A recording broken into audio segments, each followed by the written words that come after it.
I'm going to go ahead and get us started. As I mentioned, we're on a very tight time schedule, so I'm going to keep my remarks extremely short.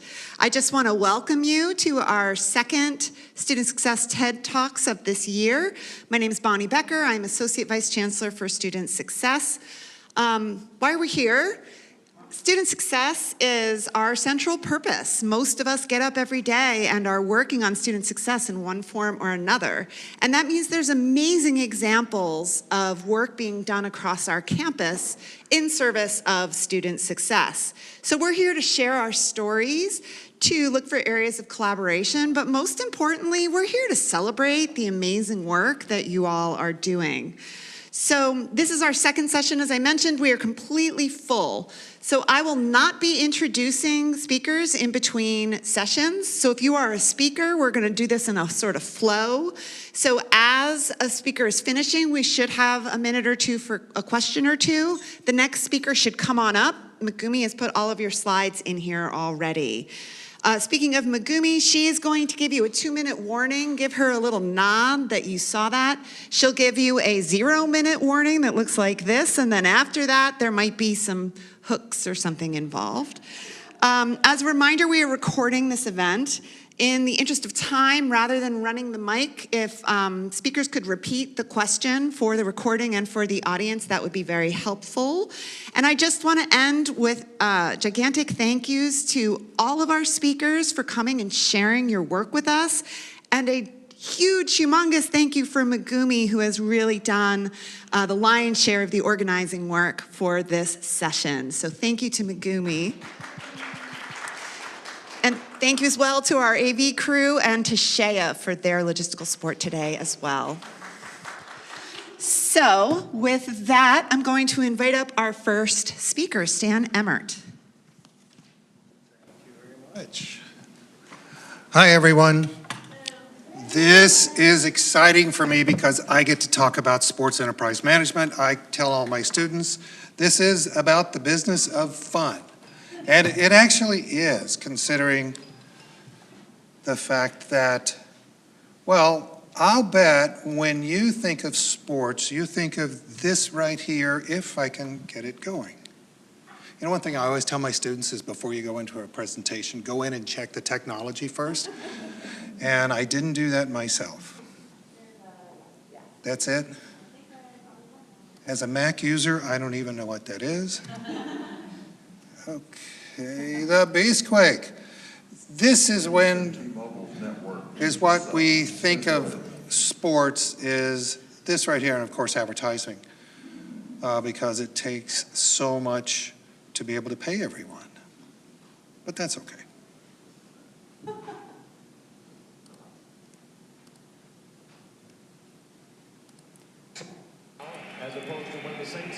Now, isn't this what you think of when you think of sports?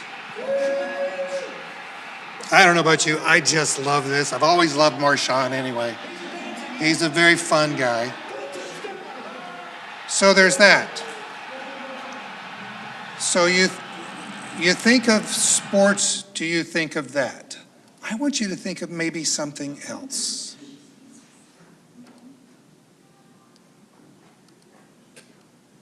Is this sports?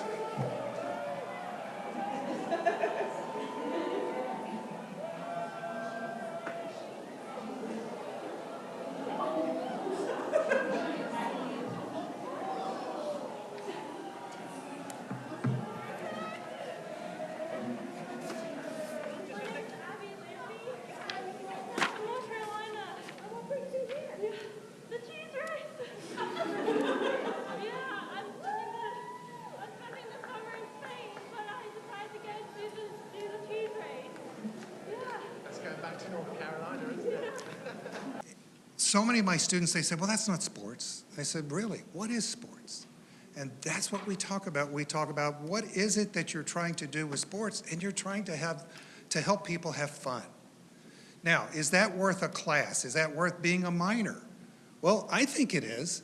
And the reason that I think it is because the sports, from a global standpoint, is now the 9th largest industry in the world. It's even larger globally than healthcare.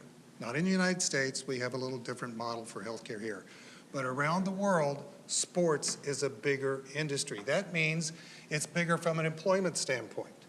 And Dean Smith, when he was the dean of the business school, he and I were both talking with each other about what great college basketball players we felt like that we were, and actually we weren't.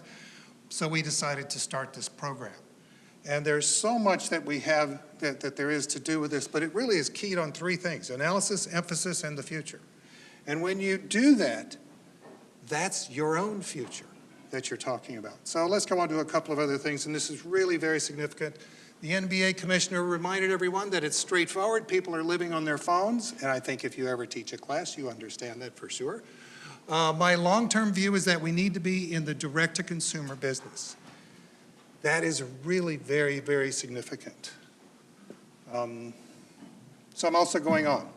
Now, are there jobs in sports? Well, there is a woman who was a career counselor in Cleveland, Ohio, and she kept coming up with sports. And so finally she said, hey, I'm just going to start my own sports-focused business for employment in the industry. And so she's formed Teamwork Online. They reached out to us. We have a relationship with them now. Every single day they have 6,000 jobs. And one of our students has had 4 different jobs through Teamwork Online.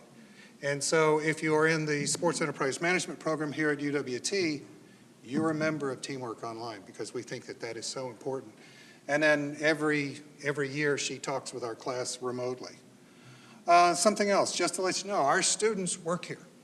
They work at all of these different places. The one I'm actually really the most proud of is European athletics. This young man was one of our first graduates in the program, and what did he do? He called me one day and he says, hey, do you think it's a good idea if I were to try to go in and work over in European sports? And I said, well, what do you mean European sports? Because, you know, sports are kind of everywhere. He says, no, he says, for the the European Olympic Commission on sports. And I just kind of, you know, my teeth dropped. And I said, yes, absolutely you should go. And so he's finished a couple of years. He's trying to get with the Olympics now. I'm so proud of him, but I'm proud of all of them because what they're doing is they're having fun while they're working their tails off. Now, I suspect that all of us work our tails off, and I probably shouldn't say that in front of, you know, one of the top persons in the university, but is it always fun? No, it's not. So in any event, internships that we have available now. We're going to be going over these more in depth at our Sports Career and Information Fair on February 24th. We also have internal partnerships that we work with analytics projects quite a lot. Just yesterday, I took Michael Turek over to the Rainiers, and we solidified another analytics project that we're doing with them. Now, our SEM minor is available to everybody, interdisciplinary. Why is that? Because not everybody that works in sports and not everybody that thinks about sports is a business person, and you don't need to be. I grew up in business. I'm a hardcore business, but I also grew up on the basketball court. And you know what? I know that as a business person, I don't know enough. In sports, you have to connect, and so you need everybody. And that's why from an interdisciplinary standpoint, that's us. Finally, something that, I got about a minute left, right? Really very quickly what we're doing is we're changing our spring class, our capstone class, to where we're almost like embedded reporters. We're working with various businesses, and one of them I hope to be able to do with our students is working at a very famous golf course here in the area, but I can't tell you the name of it yet because we haven't confirmed everything. So this wasn't, gosh, I could talk for hours about it, but I think Megumi would get angry, so we won't do that. However, for questions, I think there's a couple of minutes of questions, and I actually did have somebody who knew I was going to speak, and they sent in a couple of questions. So I actually even typed them out, if I can find them. It is. One of them was, is this just for men? Most of the people I deal with in sports administration are women. We have the vice president of marketing for the Tacoma Rainiers teaches sports marketing for us. She's fabulous, Megan Mead. We have, every single year, the chief accountant for the Mariners comes and speaks. She's fantastic. So I guess what I'm telling you is that probably 40% of my students are women. The next thing, any other questions before I get to this next one that was sent in? Okay, and then do you have to be a business major to succeed? The absolute answer is no. A friend of mine named Matt Chalap was out sweeping the grounds of the university as we were about to play the University of Oregon just a couple of years ago. That's another story for another day. Ray Watkins. Thank you. Do I have a slideshow? If you press next. It should just. Perfect. Okay. Hello. Hi. My name is Ray. I'm going to talk a little bit about ADHD, both as a student with ADHD, I'm a senior, and also as a learner, a member of classrooms, an observer of other people with ADHD. We're going to talk a little bit about how it's a superpower and how to tap into 3 key strengths and 3 key skills or strategies you can use to harness this superpower. So the first one that I use a lot is a body double. The concept of the body double is really, really helpful because it puts 2 or more individuals in a room together working on tasks at the same time. It doesn't have to be the same task, it just has to be another task. When I do this with friends, I get probably 50 to 100% more done than I would if I was sitting at home by myself or even in a classroom by myself. Part of the advantage of the body double, I forgot I had notes. Part of the advantage of the body double is that it takes what would normally be a quiet study session and it adds a little bit of stimulation, and that little extra stimulation is what feeds the ADHD brain, where if we're understimulated, we cannot function. If we're overstimulated, we cannot function. But going over to a friend's house, playing some music and working on a task while they're cleaning their apartment, perfect. So if you're working in a classroom and you have students that are ADHD or are ADHD autistic leaning or might even just be hyperactive, encourage them to work together, form study groups, do in-person meetups, and even come into office hours as groups or as teams of students, because that not only decreases the stakes of those things, but it also helps to make that studying and that positive connection with the study experience. The next one, and this is a big one, plan ahead for ADHD. If you have ADHD, you know sometimes you'll put your keys down and 45 minutes later you'll find them. So this one definitely happens. ADHD happens, there's no way out of that. So instead of trying to get ADHD to work with you and work with a normal schedule, work with it. Account for that time blindness by planning ahead. For me, I fill my calendar with 15 minutes on each side, so I split that 15 minutes up and I give myself an extra 5 or 10 minutes beforehand to trick myself into getting there early, and an extra 15 minutes on the back end to trick myself to getting to my next thing early.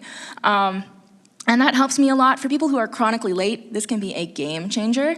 Another tip for ADHD is if something always happens that way, let it happen that way. If you come in and you put your keys in the middle of the dining room table and that's not where they should go, but it's where they always go, that's where they go.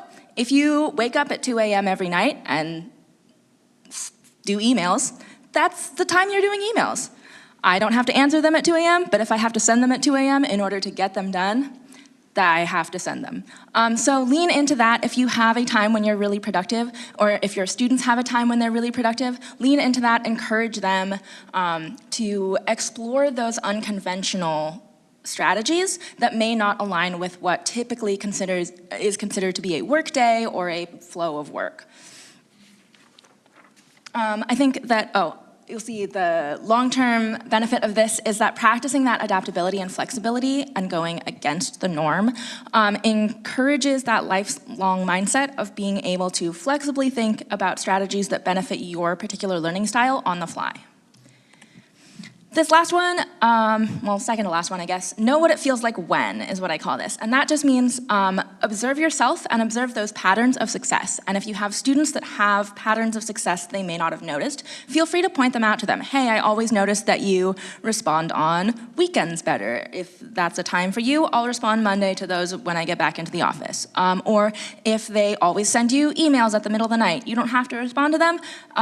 obviously, but just let your students know that you're seeing them when you get into the office the next day. I think that for students who have those moments where they can be super productive, pointing it out to them that they are most productive at those times encourages them to notice other times that they're more productive, and also other like body sensory or other things that help them to be productive. One of these things is like lighting or a different smell in the room can also help with countering that sort of level of distraction that leads to staring at a blank page for 6 hours. This is my page of ultimate study tips, or ultimate tips in general for ADHD. Because our routines have to be different, it is best to, for me, I keep a list of different things that I do that are successful. So for me, I keep my tasks organized really visually. And a lot of ADHD people thrive with visual organization because we can see where everything falls. The caveat here is that if we hold ourselves to those standards really strongly, a lot of times we're setting ourselves up for failure in the long run. So there is an amount of accepting and learning from trial and error for these things. So following those ADHD tendencies, paying attention to your setting where you have stimulation or no stimulation, or even in a test setting with an ADHD person, having music playing in the background or having a different lighting or a color changing lighting might provide just that level of stimulation that they need to be successful. And then noticing and leading into that hyper focus is very, very important. ADHD people have often times when they can hyper focus for hours at a time without getting distracted. Capitalizing on those tendencies, because we never know when that time will happen again, is critical. And then I also have on here, I'll mention again, noticing the best times of day. Sometimes the best times of day to study are going to fall outside the conventional business hours, and that is okay. And then the other big, huge thing I have is finding mentors with ADHD to mentor people with ADHD, because a lot of times we get handed study strategies from people who are better at staying on task. And so it requires a little bit of a different thinker to be able to slow down and say, okay, I get distracted every second of the day. Here's what I do to fix it. And then the other side of that is tips for organization. Accounting for that time blindness is huge. Adapting to ADHD and to noticing the things that your ADHD does. And then forgiving your condition is a big one, because there are going to be times when it comes up and it becomes an issue, or you forget about something, or you need a little bit of extra help from your peers to remind you that you have appointments or tasks. That is okay. This one, I just put the whole text of it on there because I think it's really important. Self-awareness is the most critical hack for neurodivergence of any kind, and this can be learned. But the ability to notice not only where and when and why you get distracted, what it feels like, the temperature of your body, if you're extra sweaty, you're extra cold, these things can help you tap into your own system of productivity. Effectively monitoring yourself for these subconscious signs is really difficult to teach and to practice, but if you have patience and slowly set up standards for yourself to notice those body signs, then it can really help you avoid setting yourself up for failure. My final tips and takeaways is that ADHD is a superpower. You can hyperfocus, you can body double, and you can often form really meaningful connections with other students that ways, as long as you have patience with yourself, other people, and students with ADHD, and your own forgetfulness, and also just with the natural flow of time that happens to be a struggle for us. That's all.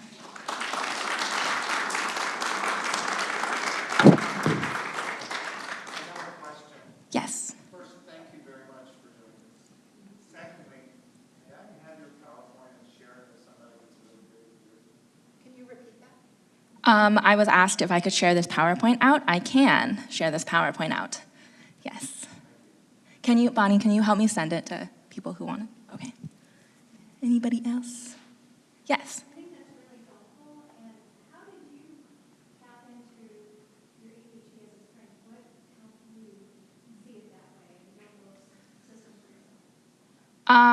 Lots of self-reflection, and I've had a diagnosis since I was very young, since 2000, and I'm now 30. So I've been in therapy and in kind of strategy treatment for this since I was 4 years old. So I've had a lot of help in gaining these strategies and filling that toolbox.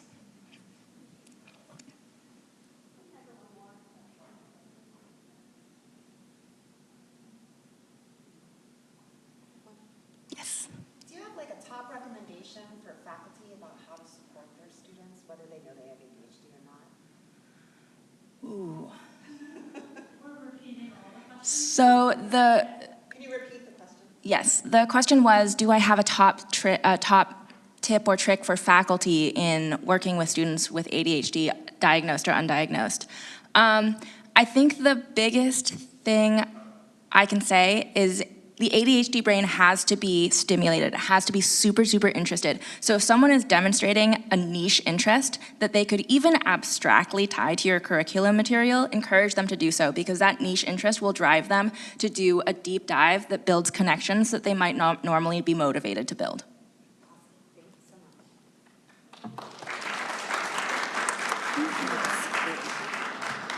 All right, next up is DJ. For those who came in a little bit later, please make sure you've signed in. Oh, cool. Thank you. All right. Timer on. Hi. My name is DJ Crisostomo. That's my entire name. It's long. I also wanted to emphasize as well, too, we actually just switched the name this past year to the Office of First Gen because we do more than just provide opportunities just for students. Previously to that, I feel like the artist formerly known as Prince, because we were also known as the Office of First Gen Student Initiatives before that. Most people do not also know that before any of that, a decade ago, this was actually a student organization. So back in the before times, before COVID, 2015 specifically, it was a task force.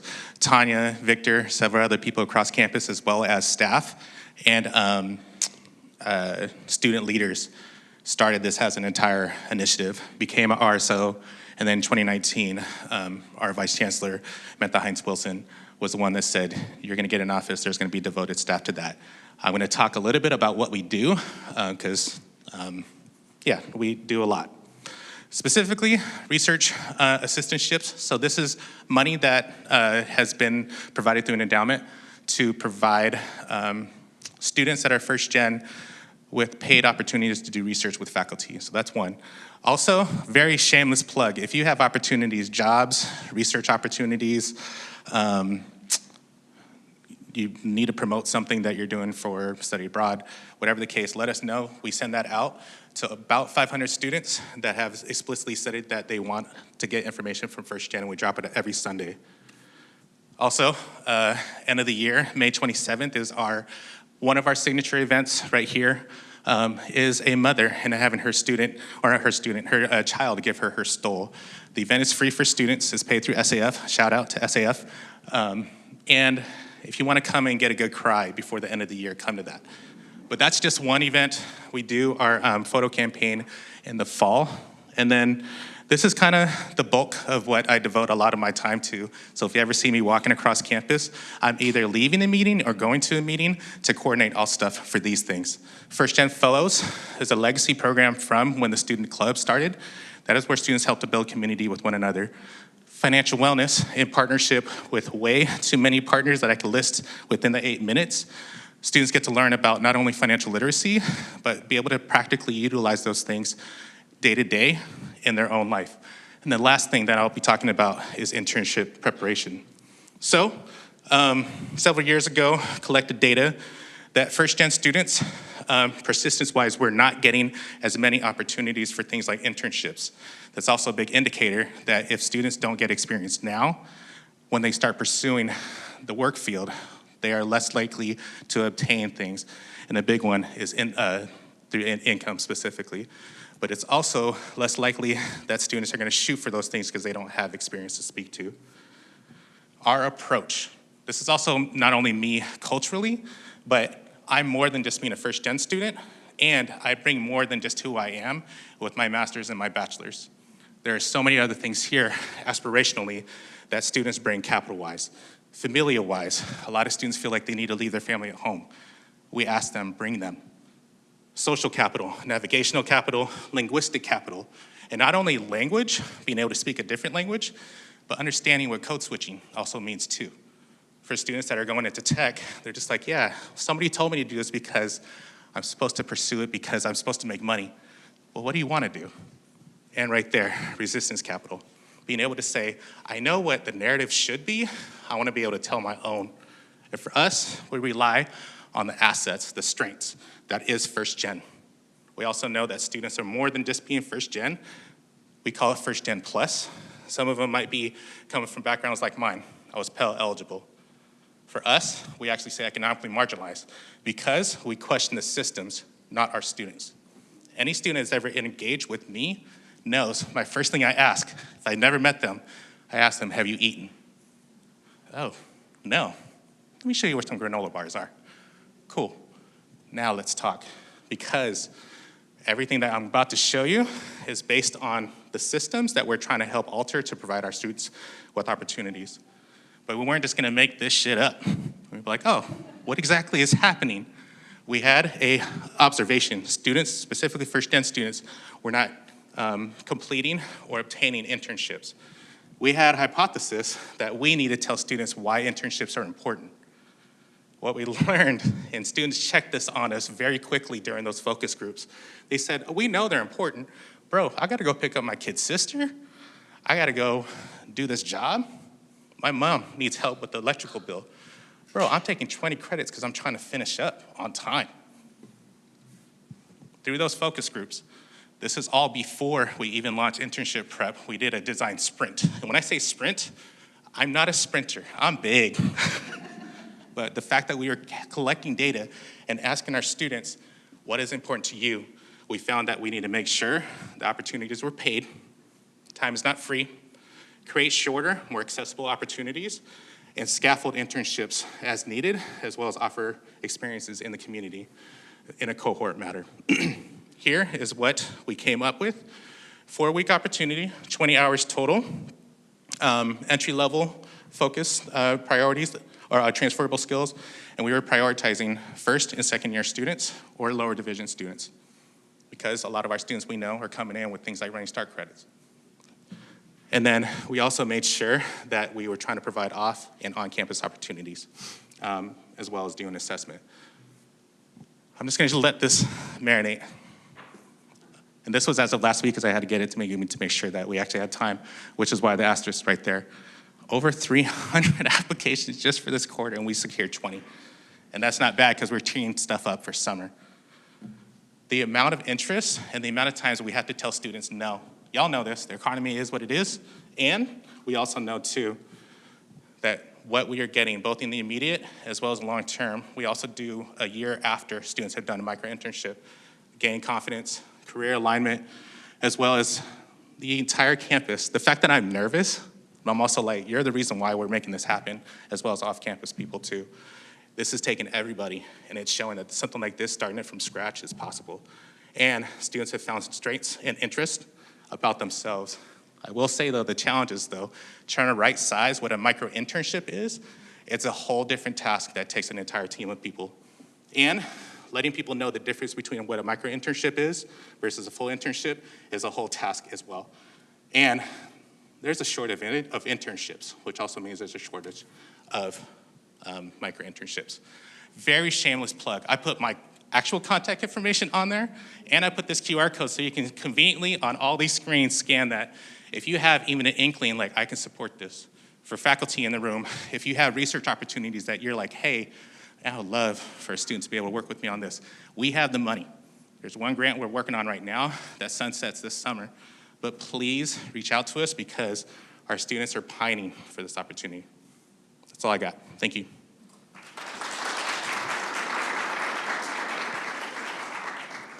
we have time for questions?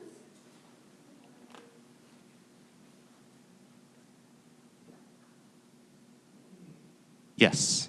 Can you speak more to like how you're right sizing those short, like how do you help instructors, or not instructors, sorry, employers, what Yeah, it's funny. I'm looking at Anne, and I was just kind of like, do you think this can get done in 20 hours? And she said, oh, yes. Yes, the question was, how do you have the conversation about right sizing? Thank you, Bonnie, for reminding me about that.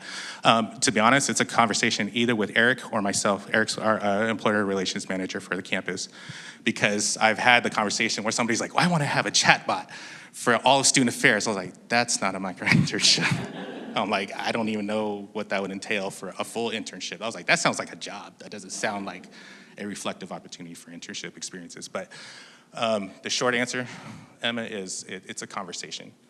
Yeah. And this is how it's being built out, is that this is actually truly doable.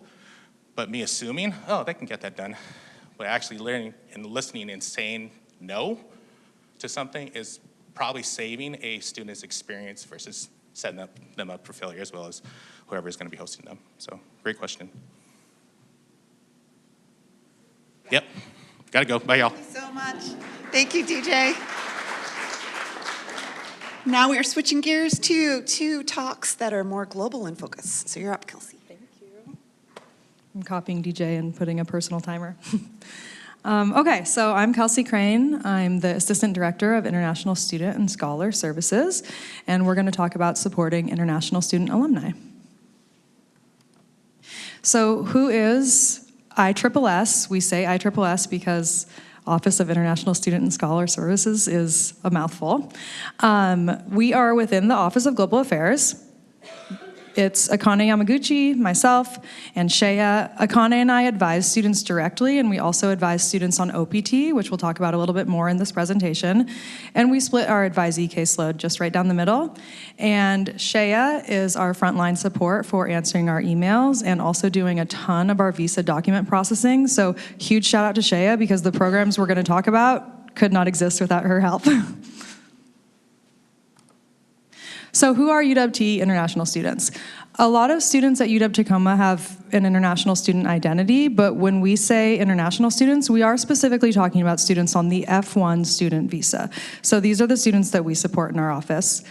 Our population has changed a lot. We now have mostly grad students. We're about 2/3 to 3/4 grad students now.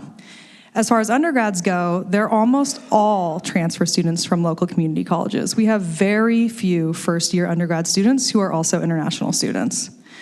The schools represented are SET and Milgard, mostly. Countries and regions of the world: India, China, Korea, Taiwan, Japan. We do have approximately 30 countries represented in total, which means a lot of those countries are represented by one single student. They are the only person from their country here. As far as total numbers, we advise approximately 170 current international students and about 200 on OPT. So why alumni programming? International students who come to the US on the F1 student visa are eligible for a really important benefit of that visa called optional practical training. And what that is, they can apply after they graduate. Once they've earned their degree in the US, they can apply for work authorization in the US. That authorization is a benefit of their visa. So they're still on the student visa. They're just applying for the work phase of that visa. So all students who graduate, mostly all, are eligible for post-completion OPT, which is 1 year of work eligibility in the US. And those who graduated with a STEM degree are eligible for a 2-year extension. So that's up to 3 years of work authorization here in the US after they graduate college. Most students who come to UW-Tacoma want to do OPT. In fact, we're kind of surprised when we hear a student say, "I'm just going home after graduation." Most of our students do OPT. And most of our students have chosen their degree program in the STEM fields because they know they can get 3 years of work authorization. So it's really important to them, and it's a huge benefit of that visa category. During OPT, as I said, they are still F1 students. We still refer to them as students. We're still their primary contact. We're still their support, and we're still responsible for them here in the US. We still report their data on a government database system called CVIS, and so we're still responsible for them, even though they spread out all over the US. So this is why we've beefed up our alumni support. That change in student demographics, that means that, we have students here in Master of Accounting, for example, who are here for 9 months. Then they graduate, and they're here for 3 years on OPT.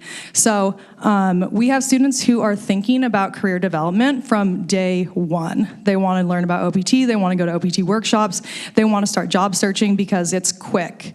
On top of that, they have a time constraint. They are only allowed to have 90 days of unemployment once they've applied for OPT and been accepted to OPT. They have to get a job, or else they have to think of other options. So we continue our regular advising and drop-in advising for our alumni. Of course, they can always get on Zoom and talk to us about anything.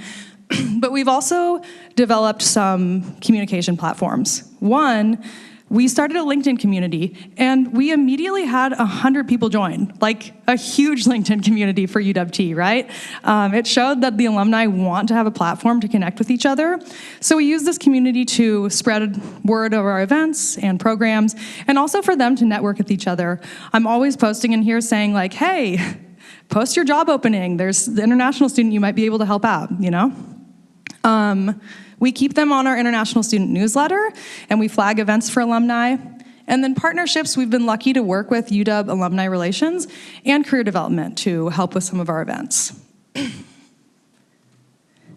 Now, this is where I'm gonna spend most of our time. These are kind of 3 areas of alumni support in the form of events that we have developed over the past few years. One is the alumni panel. So we saw this increased need. The job market is really tight. We had more and more students coming to us who are on approved OPT being like, I'm running out of time, I can't get a job, I don't know what to do, what are my options? And we thought, like, what better way to get them the information they need to put them in front of students who already went through the process and have already had to like navigate this in the US through cultural difference and land jobs. So we did the alumni panel in partnership with Alumni Relations and Career Development. Some cool insights that came out of this is that alumni want to help other alumni. Like when I put out the calls to get people on board, I had so many responses. People were like, I'll drive from Bellevue, I'll drive from Redmond, I'll drive from Seattle, like I really want to do this. They want to share their story. It's a cool opportunity for them. After our first event, they asked Akane and I if they could just stay and keep networking with the alumni. We cleaned up the pizza and said, like, sure, have the room. It's all yours. And they just kept talking. One of the panelists said she was working at a really coveted tech industry, tech company in Seattle, and she said, mention that you went to this event, message me on LinkedIn, and I'll make sure you make it to the next round. Because so many of these tech companies don't get you to the next round unless you have an inside connection. And just hearing the resilience from these students, I think that's so important. You know, students on the panel said, I applied to thousands of jobs. I applied to hundreds of jobs. I got so many rejections. And I think students who are currently in that need to hear that, you know? It normalizes the rejections for students who haven't had that first rejection. And then just cultural differences. This was amazing and so interesting to hear. Like students explaining that it's important to learn how to like be extroverted and learn how to network and learn how to talk about yourself and show off. And these are so different culture to culture. And so it's important for them to hear this from their peers and talk about like how they navigated that. We'll be doing these on a yearly basis is our goal. Immigration attorney info sessions. So once students graduate, they lose access to student legal services. And we saw this as a huge challenge because this is right when they need immigration support. So we started hosting, just through our own connections through conferences, immigration attorneys on Zoom. And we just said, hey, can you come present to our students about H-1B, about other visa statuses, about changes at the federal administration level that are affecting all these visa statuses. So we get our students in front of them, they can have Q&A, and then they have a great attorney to contact afterwards. And finally, social gatherings. Just like we want to build community for our current students, we want our international alum to feel connected as well. So Akane has done one event in Tokyo. She's also going to Converge in Tokyo, which is a tri-campus event. And we'll be doing a casual social gathering in spring here in Tacoma. And that's it.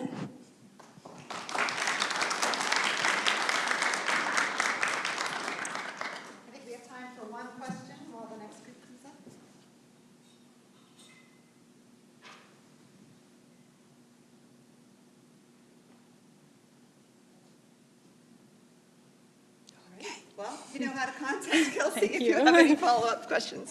Thank you so much. Next up, we have a team presenting from our Indigenous and Native Study Abroad. Not a sports team. Well, hello, everybody. How are y'all doing? Just want to make sure we're all here and accounted for. Well, as Bonnie had indicated, this is a team effort, and we're going to do the best we can to speed through things. Before I get started, I just want to briefly introduce Dr. Carly Koster, who won't be officially presenting, but is part of the team behind the scenes. And, oh, okay, thank you. in a supporting role. She's our new-ish Assistant Director of Study Abroad, and so I highly encourage you to send students her way to get to know her yourself. And then I'm going to dive in now. So I'm Vanessa de Veritch Woodside, and I have the pleasure of serving as Executive Director of the Office of Global Affairs. And in that role, I was fortunate to inherit this collaborative project from past OGA Study Abroad colleagues Courtney Kroll and Cindy Scharschmidt, who had been really intentional about broadening access to global learning and strategically working to make the demographic breakdown of study abroad participants mirror that of our broader campus population. So building on their previous work, which was to prepare students and faculty for the complexities of navigating identity abroad, they pursued a US State Department grant to develop a unique identity-based program. In 2023, shortly after I stepped into my role, we were awarded a 2-year $50,000 Increase and Diversify Education Abroad for U.S. Students, or IDEAS, consortium grant to collaborate with Green River College, Tacoma Community College, and local tribal communities to create a faculty-led study abroad program for Indigenous students and students interested in working with Indigenous communities. The focus on getting more Native and Indigenous students engaged in study abroad arose from observations here on campus that corroborated a 2022 national study indicating that Indigenous students have the lowest rate of study abroad participants. In fact, in 2019 to 2020, of US students studying abroad, only 0.5% identified as Native or Indigenous, and the following year it was only 0.4%. So between that and also another impetus was the fact that we have strong working relationships here at UW-T with the Puyallup and Muckleshoot tribes and amazing expertise of folks here on campus, like Dr. Danica Miller and also Dr. Leander, Yazzie. And I'm going to now turn it over to them to share more about how they put their expertise and connections into practice to support our students. Hashachia, Twagalupu, Daisha, Danica Sterid Miller, Tzitstash Puyallup-Ched. I'm Danica Sterid Miller. I'm Associate Professor of American Indian Studies here at UW-T. And I'm also the co-director for the UW Center for American Indian and Indigenous Studies, which is a tri-campus center. And I'm a citizen of the Puyallup Nation. And I feel like what I'm going to talk about, I'm not sure if it relates or how much it's on the slides, but I had been thinking for a long time that a great study abroad for Native students, because I knew we were wildly underrepresented in study abroad, would actually be like a nation-to-nation community visit within what is now considered the United States. So I don't know, like go to Hawaii, I guess. but again, nation to nation understood within the federal understanding of what a nation is for Indigenous peoples. And when Courtney first brought this to me, and I was like, this would be a great idea, this is how this would work, and she said that couldn't work, it actually had to be within a nation as understood internationally, right? And I really wasn't interested in leading it, except through my work in the center, we actually do pathway work as well. Most of our students most Native students are in the community college system, and we're always trying to ease pathways for them into four-year schools. And the IDEAS grant, supported that. So one of the things, that's what got me on board with this. I immediately thought of Leander, who was at Green River at this time, and I'd been twisting my mustache and trying to figure out how to get him to work at UW-T. And also I wanted to, and was thinking about, what did talking to elders, talking to other community members, and what they really wanted for the sort of study abroad work was to understand sort of both sovereignty concerns across Indigenous nations, like how is sovereignty constructed, and sovereignty is sort of a lot of the work that I do, but also understand that within an environmental lens. So how do Indigenous peoples sort of advocate for their stewardship within these different rubrics of nationalism, right? And we were lucky enough to find the Stolo people were interested in working with us at the University Fraser Valley College, and that's just like right over the border, like 6 minutes over the border. But using that, having it be so local was a way for so many of our students. I think most of them didn't have a passport in order for, they felt comfortable traveling internationally because it was both nation to nation, but within an Indigenous framework, as well as somewhat local in these other ways.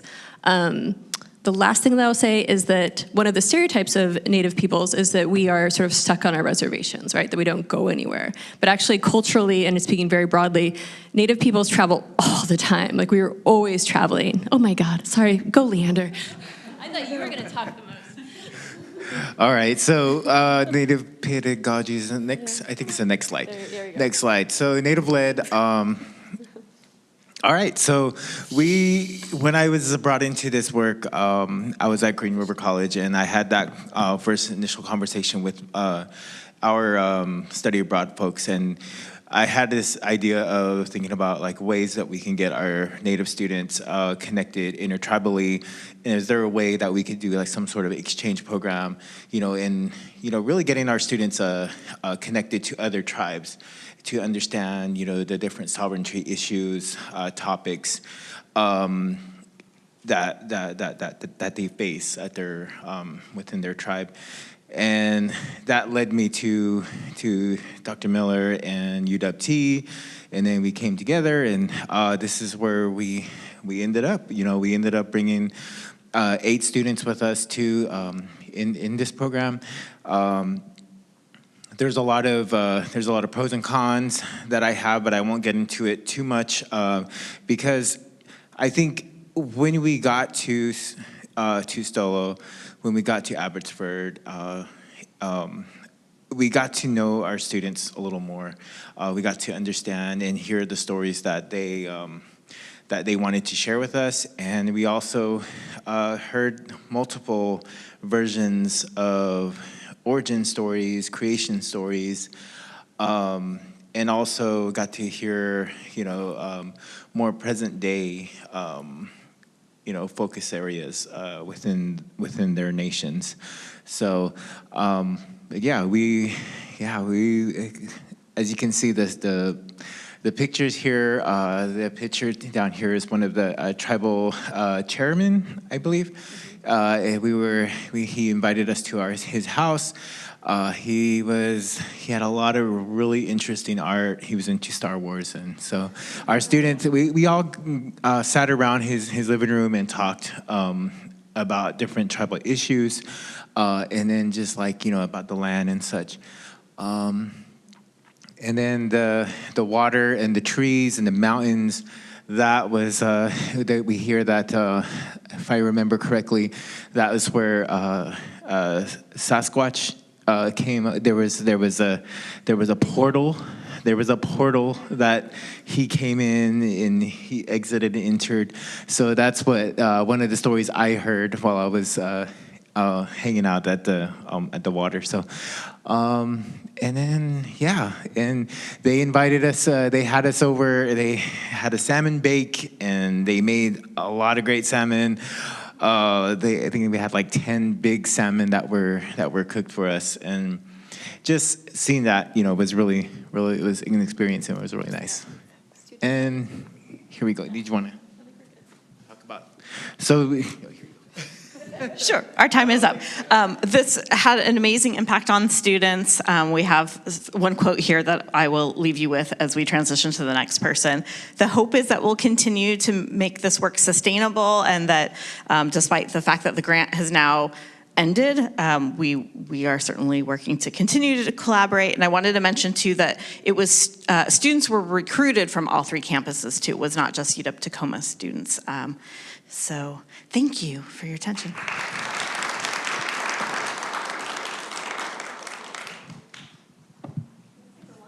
We have time for one question.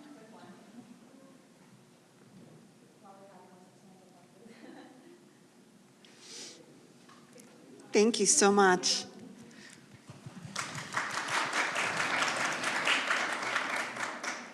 All right, next up, Dr. Carmen Lewis. Good afternoon, everyone. My name is Carmen. I'm from the School of Nursing and Healthcare Leadership, so thank you for this opportunity. I'm super nervous, so just bear with me if I'm like, yeah, usually I cry when I'm nervous, so hopefully that doesn't happen today. Okay, so I want to start out that all of my classes I take personally, and so in my community health nursing class, one thing I lead by is my faith, and my faith tells me to show love to everyone. And in my classroom, we show love through service. And so the first thing I want to ask my students is, like, how do we show up that way? And I came across this quote, and I thought this was really interesting, that too often we judge other groups by their worst examples while judging ourselves by our best intentions. And this has strained our bonds of understanding and common purpose. And so even this morning in my class, my students and I were thinking about who is our community, and we came to the realization that we are the community, right? The community is not those people, and it's not those people that have those characteristics that are different from us and ours are so special or so privileged. We are the community. So that's where we start when we think about positioning our students to serve in our community. And so what I like to have us do is realize that we are the community, but how do we be the community? And so these 6 things I want to share is how I kind of frame the work that we do. So first, we go. So we don't expect people to come to us. We are not the big resource that they need to come to get help. We go to them and we ask them, what do they need from us? And we go with a position of service. And so how can we help you? What is it that you're working on? How can we collaborate? How can we use our shared abilities, maybe even some of our privileges to help our people? And you see me highlight our people, our community, our people, because we are part of that community. The other thing that I like our students to do is to think. And so we spend a lot of time really processing all the factors that affect our community, because there's not just one thing, right? And maybe we're intervening in one certain area, but we have to factor in all of the things that make up a community. And so as we think, we share amongst each other, and we share that knowledge with our community, because what we want is for everyone to have a shared understanding, and we also listen because we want to learn from our community as well. And so the last thing that we do is that we answer the call. And this is super important because I've done this class now, this is my 4th year, and the community has recognized some of the things that we're doing, and they ask us to do other things. And one of the ways that we can show reciprocity and respect to the community is answering when they ask us to show up. And so I'll show you in the next picture. We've had the community ask us to do things that were outside of anything we've ever thought of. Come to a boxing match. But we went. And what did that do? That showed them that we are receptive to the things that they want, just like we're asking them to be receptive to the things that we want. And we use our powers to advocate. So we can be that voice, right? We can connect people with resources that we know are available that they may not know or they may not have access to. And so we use our privilege for advocacy. All right, so here's my favorite slide, and I hope you can see some of the things that we do. Here's the boxing match that we went to, and so that was a really cool opportunity for our students. But our students think of ways that they can serve, and so one thing I like to highlight is give them purpose.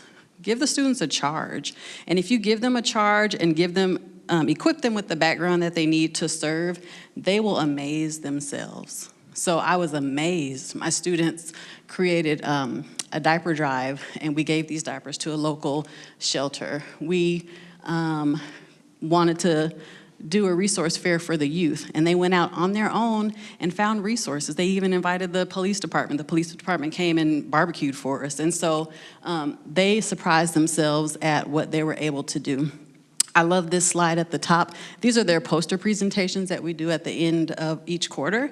And you can see the number of organizations they reached out to and were able to develop relationships with, which actually helps us because now we're learning and we're getting introduced to other organizations that we may not have had those relationships with before. One in particular that I'd like to highlight is we got to go to prison. We got to go to the Purdy prison, and that was unique, and there are opportunities now for us to continue those relationships in our program because our students were amazing and reached out on their own. And so again, this is just my slide to brag on the work that my students do. And they also involve themselves in research. And I love this because the research that they did, the community didn't even know it was research. They thought it was just fun to answer questions. And so they're innovating ways to infuse some of the things that we're talking about in theory in practical ways that really are community focused. And so I will leave you with this. If you were growing up in the 90s like I was, it was a wild time, and we had an amazing philosopher. His name was Tupac Shakur, and he said that I'm a reflection of the community, and that is what I leave my students with. We reflect the community, and we want to do that in a way that is respectful and representative of the love that we share. Thank you.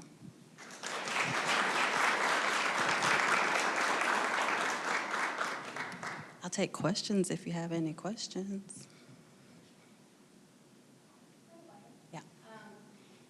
For these community partnerships and projects, are you working with your students like within the quarter for this class, or are these students working like across quarters? It seems like a lot of great work that's done in a short amount of time. Yeah, that is the challenge. So. Oh, I'm sorry. The question is, are we working with these community partners just for a quarter or over the longer term? And the goal is to develop these community relationships to work longer term. And I've supported this class now. This is my 4th year. So we have partners that we've carried along over the years. But some of these partnerships we've only worked with within the quarter. And so there's a little bit of variety there. But the goal is to have a collection of community partners that are willing to work with us. Yeah, thank you. Thank you.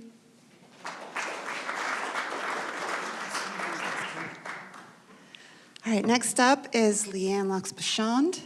I have to say, as she's walking up, each of these, I'm so inspired. I wish we had an hour and a half for each one.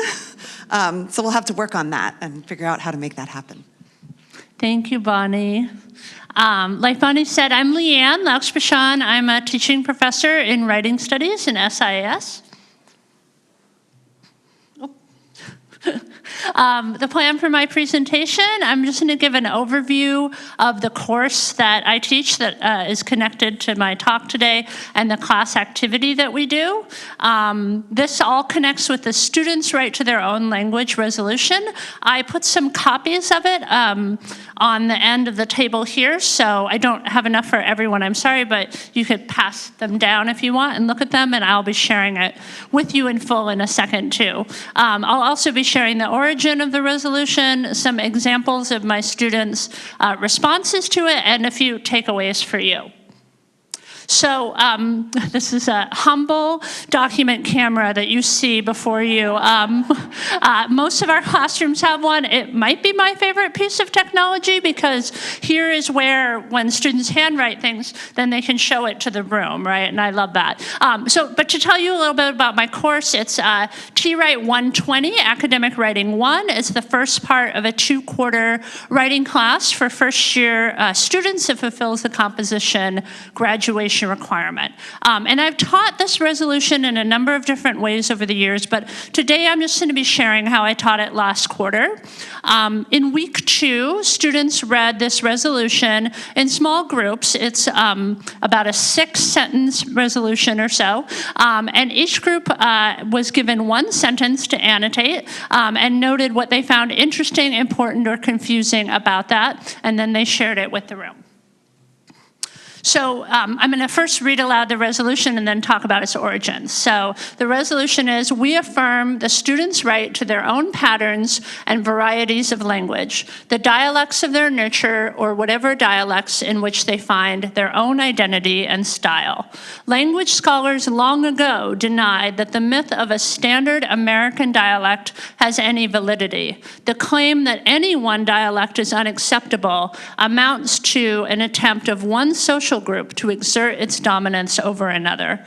Such a claim leads to false advice for speakers and writers and immoral advice for humans. A nation proud of its diverse heritage and its cultural and racial variety will preserve its heritage of dialects. We affirm strongly that teachers must have the experiences and training that will enable them to respect diversity and uphold the right of students to their own language. something about its origin here.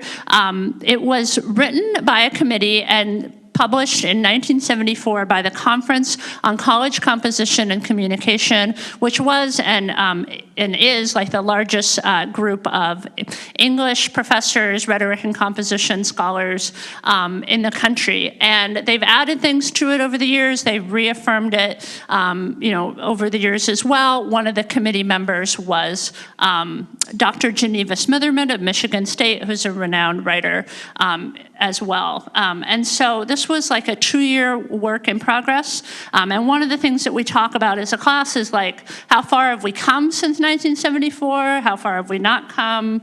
And that kind of thing. So I wanted to share some of my students' responses, right? So this is their handwriting. And so in this sentence about language scholars denying, that only one dialect has validity, this student wrote, even in a legal viewpoint, Old English is outdated. This shows language changes over time. So this was something they thought was important about this sentence. We talk as well as a class about how dictionaries don't tell us what the words are. We shape the dictionary, right? We'll talk about what new words have been added this year or recently, right? Another example, this student wrote, prioritizing a dialect can lead to prioritizing a people unfairly. I thought that was a great way of summarizing that, a nice example of parallelism, right, in this idea of the bad advice that comes from thinking any one dialect is superior to another. I won't read this whole thing, but this student kind of broke that same advice sentence down a little bit more, talking about how, a fake advice would be thinking that just one dialect can stunt our writing by forcing us to only comply with the confines of just one language. And on the back, because they didn't have enough room, they wrote, they said, moral advice means that denying the culture and background that goes with other languages and dialects is immoral because it excludes other cultures and people. So kind of taking what they think is important from these passages. And finally, I wanted to share one about their reaction to kind of the end of it, right? The prescriptive part about what should happen next. And again, from 1974, but in their experience, still relevant today often. So the sentence about students, professors, teachers, K-12 and college, needing the experience and training to respect students and promote their own language. They wondered, how will they do this? And they made the point, teachers also need to be taught, which I thought was a very valuable reminder. So I'll offer up a few takeaways for you. Some of these are more classroom specific than others, but I hope they're helpful for everyone. So discussing and making meaning of a key text early in the quarter reinforces the knowledge and values of your discipline, right? So what is that key text for your discipline? You can decide, but I just find this so foundational to what rhetoric and composition and writing professors believe. Speaking in front of the class early in the quarter shows students that the whole room belongs to them. I think that's such a key lesson. Their voices are being heard and they're taking up the whole space.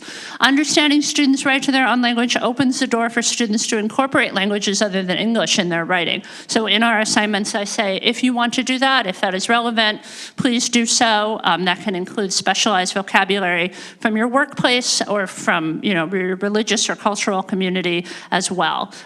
So you're really walking that talk.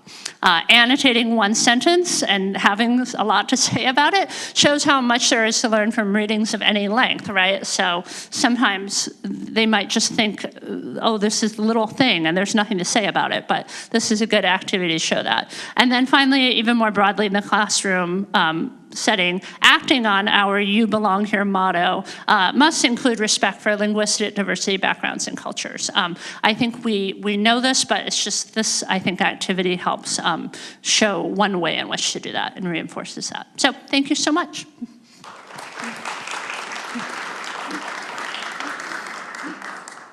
Oh, is there if there's time for a question, if anyone has one. Yeah, thanks, Danica. How do I feel? Sorry, I'm hearing impaired, so you'll have to say it again.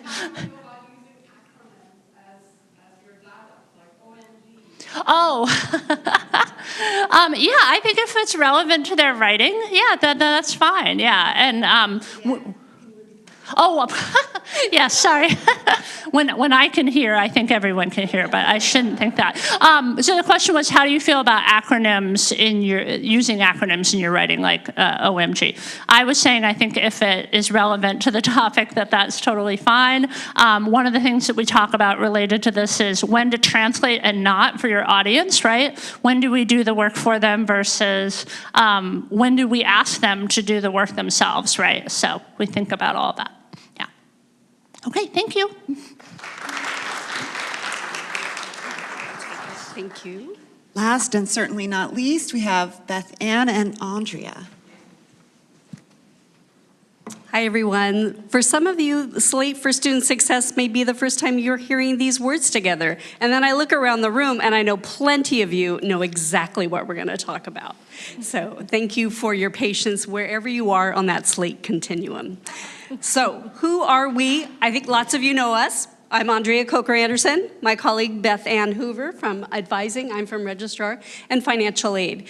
And not here, but always missed is Anna Marie Alameda, who is the technical functional support for this project. And then I'm gonna say we also need to acknowledge that Shannon Carr, in her role as the Associate Vice Chancellor of Enrollment, has been very creative in making sure that we have this tool available to us. We are building it, and you'll find out a little bit more in the most cost-effective way that one might consider doing a project of this size. So here's our questions. What is Slate? It's a customer relations management tool. It's very much admissions focused, but it's getting lots of traction as it makes its way in higher education to be used for other things like this Student Success Initiative. And again, what does that mean for us? We're building it on top of what already exists in admissions. And so that has some challenges. There are other ways of doing it, but again, cost effectiveness is what drove us into this model.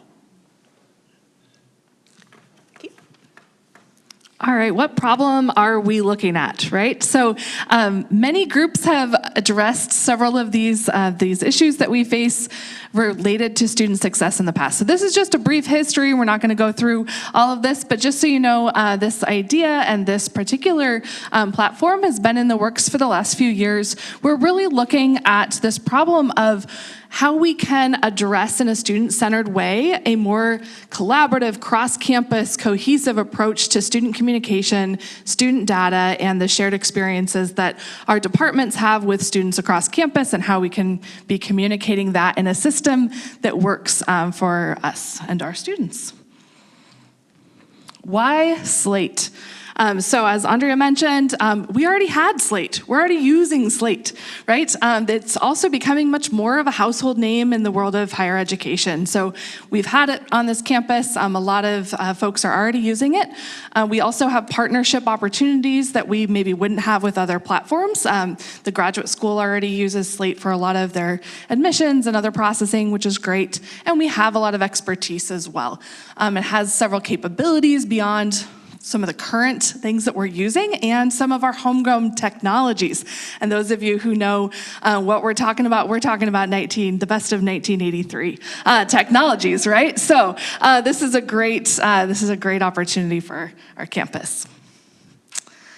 And here we also want to think about, as we are launching a new system, right, that can be used by a lot of people, there's a lot of other things that go into this, right? We're building new forms, we're building new workflows, we're having new relationships, we have new best friendships forming. We have these things that get to come when we work across campus on a project like this. So we're taking advantage of that in the best way by really taking this opportunity to look critically, look creatively and collaboratively at our systems that we currently have in place, and when available, taking that opportunity to be able to enhance those services and those processes. What we already have underway. We have been using Slate for Student Success since about May of 2025. So we are slowly rolling things out, being really intentional about what we can do with the system as it's currently built and as we're able to add on more and more opportunities. So we're doing some communications. We're able to see things that we've never seen before. Like an advisor can go in and see what the registrar's office sent to the student about registration. That used to have to be a copy on an email or a forward of an email. So those kinds of systems that have been in place have been really impactful already just in these last several months. We also have a student success profile. You'll see kind of what that looks like for advisors, as well as some events. So we're starting to track and see when students are attending some of these key events. Again, really cuts down on all the kind of duplicate communication that happens. And in progress work. So we've shared what we've been doing. This is where we're at right now. Advisor notes and appointments. I look at Brian, I look at Will. I know they're actively involved in getting this launch. It's not easy, but we're doing it, and it's gonna happen here soon. The big project right now is the School of Engineering and Technology has 7 applications to their major, and they are going, and it takes a lot of work to get that launched. It's happening on the 28th of January. Think of us on that day. So it will be great. The other thing that we're doing is ready to launch a student portal where forms exist, right? So centralizing experiences for students so that they can see in one moment how to connect with their advisor, the forms they might need to use to submit to the registrar's office. All of that is underway. Again, forms and workflows, things that are smart, right? Students don't have to remember their student ID number because it's going to tell them when they log in with their net ID a lot of information. And then the exciting part is we are working with our colleagues in the Writing Center to look at the system that they use right now that looks a lot like what advising appointments and notes, and then would give them a different level of visibility to all students to be able to get Writing Center services. And one of the things that you're seeing on this slide is that we're intentionally trying to replace stuff, right? We're trying to coordinate different systems that already exist.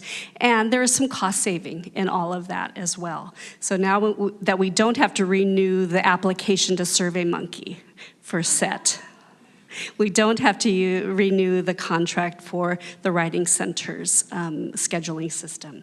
And it coordinates them all in one place. And the big, the complicated stuff is that we are working together in ways that we've never done before. And it has renewed a whole effort related to governance and data governance. And the Tri-Campus University was doing that already. So it fits very nicely into work that we were already engaged with. Bonnie Becker and I sit on a Tri-Campus Information Technology Board. Now we're going down to the actual systems level of Slate and Slate governance and who makes decisions and how we collaborate. Just going to go through this very quickly as an example that you can see what we've been doing for communication. This is what we sent to students, welcome them to winter quarter. And this is what we see on the back end about how effective that communication was. You can see what links students are using, what they're engaged with, and that there's a 62% open rate, which we think is pretty darn good. And then this is what that communication looks like on the student's timeline. The student timeline is a really powerful tool. What we can see from this is that that student opened up that message within a couple of hours of actually getting it. They've actually opened it. We know that they've done that. It shapes our conversation as we talk with students. And what it does do is that last bullet. It avoids unnecessary referrals.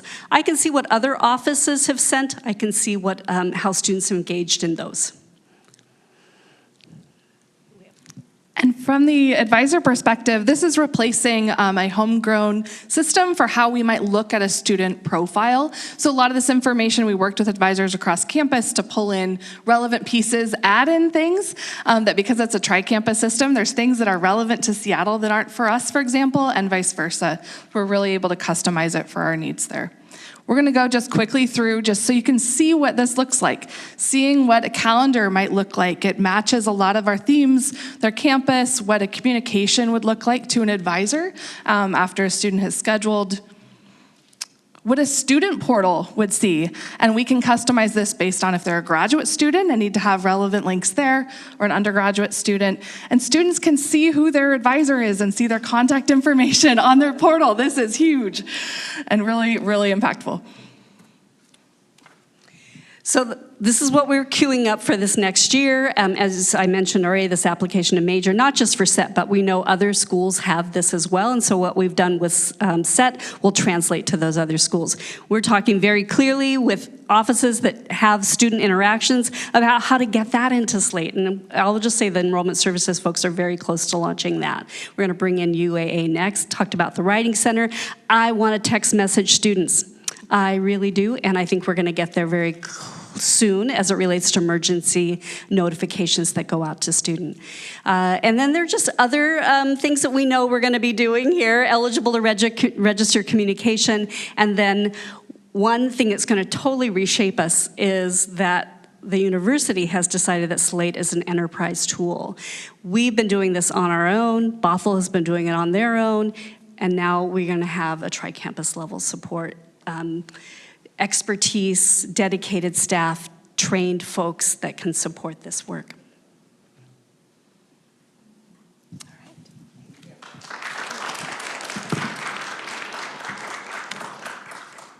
Any questions? Yes, Stan. The question is, does it work with Canvas? Darcy, it is a standalone.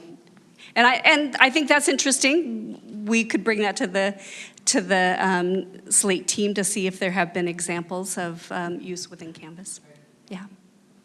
There are others that have that we can create connections, so that's what makes it a powerful tool. We can create the connections. Yes, Vanessa. If our unit is interested in being able to have access to adjuncts and seniors, who do we talk to? So the question is, if your unit wants to jump on the Slate bandwagon, how do you do that? And the answer is, we have a form for you. And it only makes sense that the Office of Global Affairs be involved in this. So excited to partner with you. All right. Thank you.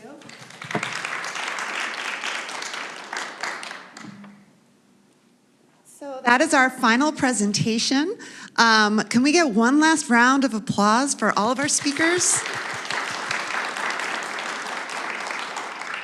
I personally leave here just incredibly inspired by the work that you all do, and also writing notes to how we can have more time for each speaker, because I wanted to hear more from everybody. So really thank you to the student, staff, and faculty who presented today, and for fitting into our very tight timeline so we didn't have to shortchange any of the final presentations.